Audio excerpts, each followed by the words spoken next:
Bonjour, donc voici un exercice de modélisation qui permet donc de réviser tableau de conversion, calcul de contenance.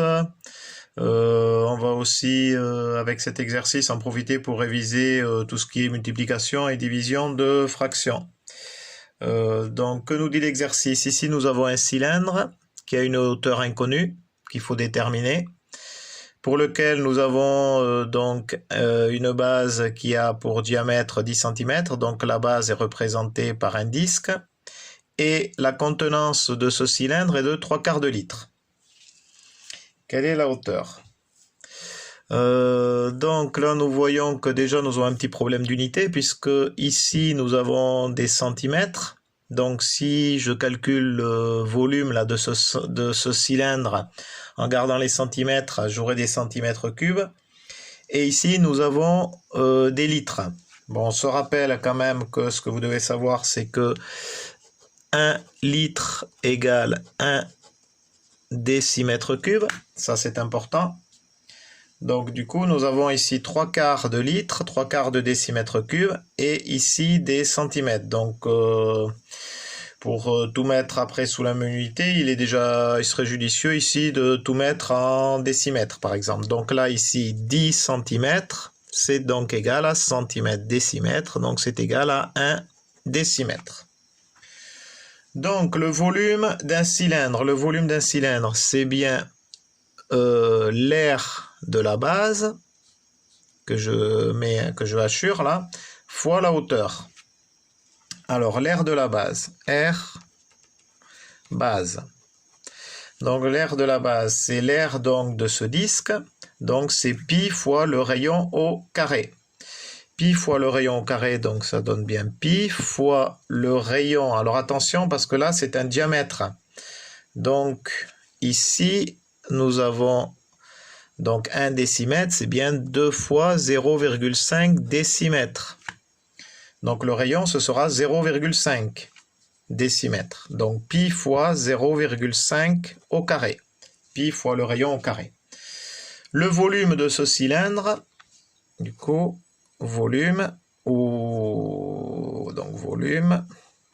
ça sera donc pi fois 0,5 au carré fois la hauteur h que l'on ne connaît pas. On nous dit que ce volume a une contenance de 3/4 de litre. Ça veut dire que pi fois 0,5 au carré fois h est donc égal à 3/4. Donc là, nous avons modélisé l'énoncé. Il s'agit là bien d'une équation du premier degré avec pour inconnu h. Et c'est h qu'il faut déterminer. Alors, on va isoler h dans le premier membre. Ça nous donne h égale 3/4, le tout divisé par pi fois 0,5 au carré. Attention, c'est bien un exposant 2 ici. Donc, diviser un nombre, c'est multiplier par son inverse. Donc, ça nous donne 3/4 qu'on a au numérateur, multiplié par l'inverse de pi fois 0,5 au carré, c'est bien 1 sur pi fois 0,5 au carré. Alors bien évidemment, on aurait pu utiliser la calculatrice et faire directement ce calcul. Mais bon, là le but est aussi de faire des révisions sur division et multiplication de fractions. Alors, qu'est-ce que ça nous donne? Donc là, quand on multiplie deux fractions, on multiplie les numérateurs ensemble et dénominateurs ensemble. Donc 3 fois 1, 3, sur 4 fois pi, 4pi, fois 0,5 au carré. Alors, comment on pourrait réduire tout ça? 0,5 au carré. 0,5, c'est la même chose que 5 sur 10. Donc là, ça nous donne 3 sur 4pi fois 5 sur 10, le tout au carré.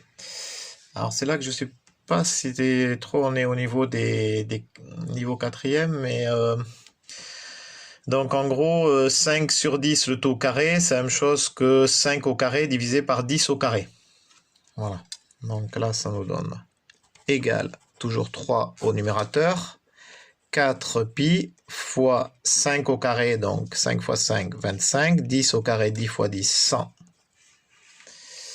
égale 3 sur, donc là ça me donne 4pi fois 25 sur 100. Vous voyez l'importance du égal, hein, il est bien positionné en face de ce trait de fraction là. Hein. Il est pas, le égal, il n'est pas là. Hein, donc, bien s'appliquer à mettre le égal au niveau du bon trait de fraction.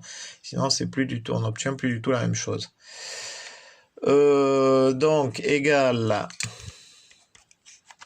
Donc, on en est ici, là. Hein. Diviser un nombre, c'est multiplier par son inverse. Donc, ça nous donne 3 fois 100 sur 4pi fois 25. Soit 3 fois 100. Ici, c'est comme si j'avais 3 divisé par 1. Hein. Donc, hop, voilà. Donc, ça me donne ici 3 fois 100, 300, sur 4pi fois 25. Je vais prendre une autre feuille.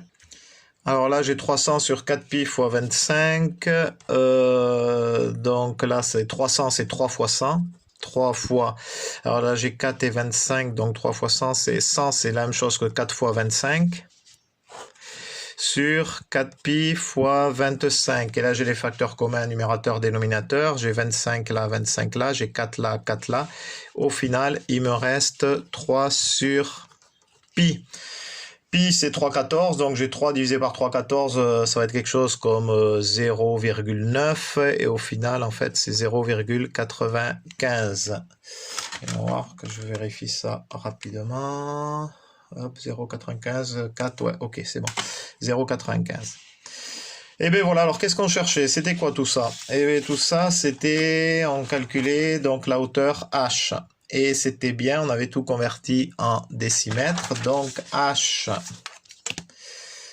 est donc égal à 0,95 décimètres environ. Soit, si vous voulez, h environ égal à 9,5 cm. Voilà, donc on a répondu à l'énoncé qui nous demandait quelle était la hauteur du cylindre pour qu'il ait une contenance de 3/4 de litre, sachant que le diamètre à sa base était de 10 cm. On peut faire une petite vérif, hein. C'est toujours intéressant de faire des vérifications une fois qu'on a terminé un exercice. Donc ça voudrait dire que si la hauteur est de 9,5 cm, donc on va faire, on va calculer donc le volume du cylindre avec 9,5 cm de hauteur. Donc on avait donc pi fois 0,5 au carré, qui était l'aire de la base, fois 9,5.